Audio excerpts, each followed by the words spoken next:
We have firmly implemented the periodic inspection and monitoring of lock-up cells nationwide. Human rights desks have also been established in all 17 police regional offices nationwide.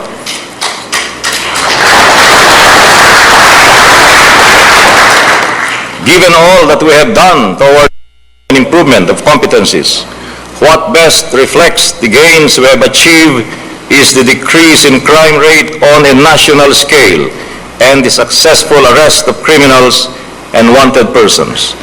As I have said time and again, one criminal in the street is one criminal too many, and one criminal off the street accords our citizens with a sound sleep.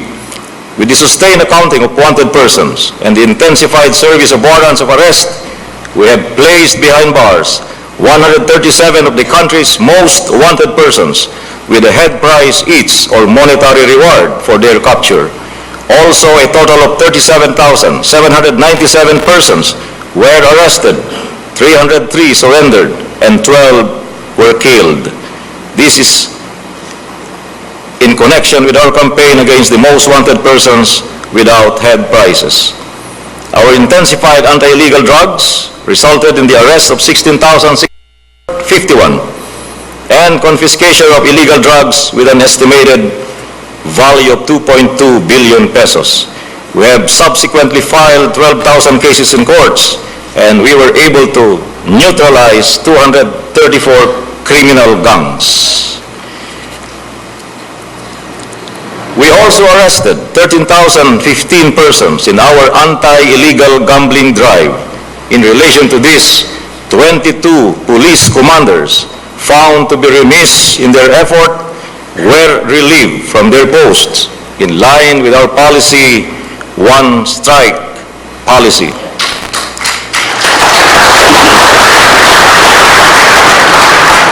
Effectively supporting our crime prevention, investigation, and solution efforts is the completion and operationalization of the PNP's e-blotter, e-warrant, and e-rogues gallery systems, as well as the establishment of the PNP's DNA facilities and the Integrated Ballistics Identification Systems, or IBs. I am pleased to say that the IBs, in fact, recently won the Vollmer International Award for Forensic Science, a result of the efficiency and proficiency demonstrated by the IB section of the PNP Crime Laboratory. With improved delivery of services, the PNP's anti-criminality program garnered an approval rating of 56% in the May 2012 survey conducted by Pulse Asia, second only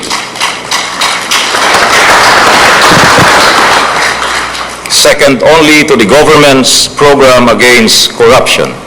What is inspiring is that we also got the third and the fourth slots from among the agencies that are performing their best.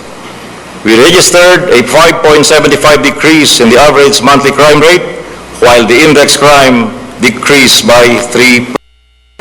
Dahil sa mga reformang nasasagawa natin tungo sa maayos na pagpapatupad ng batas, lalo pong pinagbubuti ngayon ng ating kapulisan ang pagganap ng kanilang tungkulin. The PNP has been a major player in the national government's peace initiatives, particularly with the MILF and the CPP-NPA, even as it continues to intensify efforts in the campaign against insurgency and terrorism. Likewise, we have strengthened our ties with the international law enforcement community as part of our contribution to global peace through the forging of Memorandum of Understanding with the New York Police Department and the Australian Federal Police, particularly on combating transnational crime and developing closer police cooperation. As a manifestation of our deep concern for the environment, we launched in February of this year our Police Makakalikasan, 10 milyong puno pamana sa kinabukasan, with every personnel planting 6 trees a month, 72 trees a year. Today, we have planted more than 8 million seedlings already, which means we have attained 90% of our targeted 10 million trees. Ang inyong kapulisan ay laging nandiyan, matatag at magiting na nagsisilbi sa sambayanan, hindi lamang sa pagsugpo ng krimen, kundi sa pagsagip na rin ng mga biktima ng kalamidad. Nariyan kami noong kasagsagan ng Bagyong Sendong, nariyan kami nang rumaragasa ang habagat, at nariyan din kami na nagdulot muli ng sakuna ang Bagyong Pablo.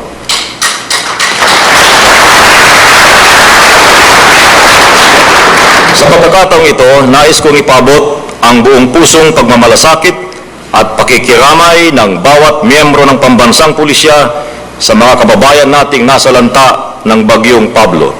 Maliban sa search, rescue, and retrieval operations, mula sa hanay ng kapulisan, ang bawat miyembro ay nagbigay ng tulong mula sa kanilang sahod at mula sa pagkansela ng ating mga Christmas party para po makatulong sa mga biktima doon sa Mindanao.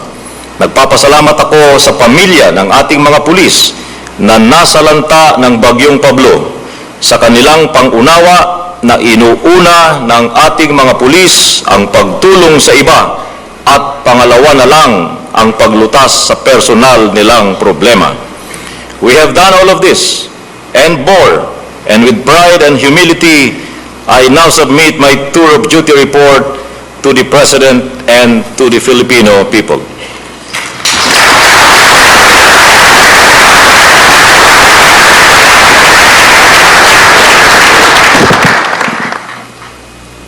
Though 15 months may not have been enough to achieve all that I have set out to do,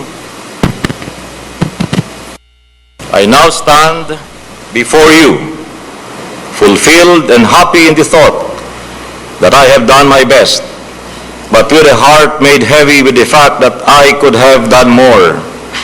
I have opted to retire early to enable the incoming chief to get his 4th star soon, and with the full authority and power that go with the rank and position, immediately get down to work, particularly in overseeing the preparations for the coming local and national elections of 2013. Having been a major player in the 2010 elections, I fully support the efforts of the incoming PNP leadership in ensuring another safe and peaceful elections in the country. As I carried on from my predecessor left off, I now step down confident in the fact that I am relinquishing command over the Philippine National Police to an officer who has the same heart and passion for service and who will carry on as well with the same dedication and commitment to the ideals of the police service. I now leave the reins of the PNP to my worthy successor, Director General Alan Lamadrid Purisima. With gratitude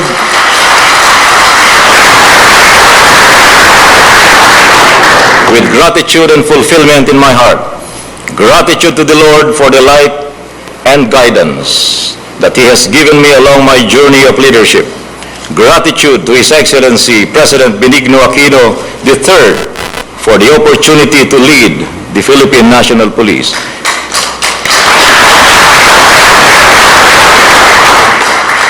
Gratitude to the National Advisory Group for Transformation and Development for their guidance and support towards the success of Patrol Plan 2030. Gratitude to the men and women of the Philippine National Police for giving their best at their helm. Gratitude to the Filipino people for their trust and confidence. Gratitude to my relatives and friends who never left my side through all the days of my service. Gratitude to my former men, now all retired, who have filled me with great and colorful memories of battles won and lost.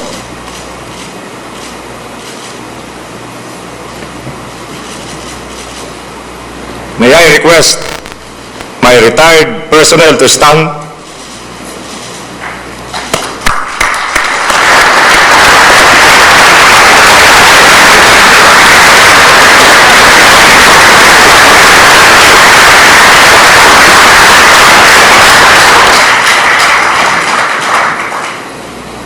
Gratitude to the PMA Mapitagan class of 1980 for the encouragement and inspiration.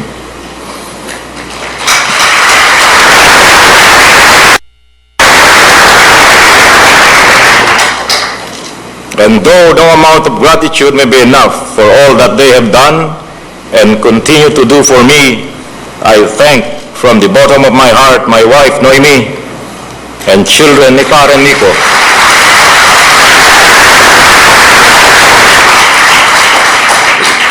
My parents, brothers and sisters, from whom I drew my strength and inspiration to complete my journey of service. Above all, I live my fulfillment in my heart for having served God, country, and people for more than 3 decades as a true soldier and a police officer. Ako po si Nicanor Ancheta Bartolome, na sa pagbaba ko sa pwesto ngayong araw na ito, sa pagsisimula ko muli ng buhay sibilyan, mananatili sa aking puso, isip at diwa ang mga katagang minsay naging pulis ako, pulis niyo po, mabuhay Philippine National Police.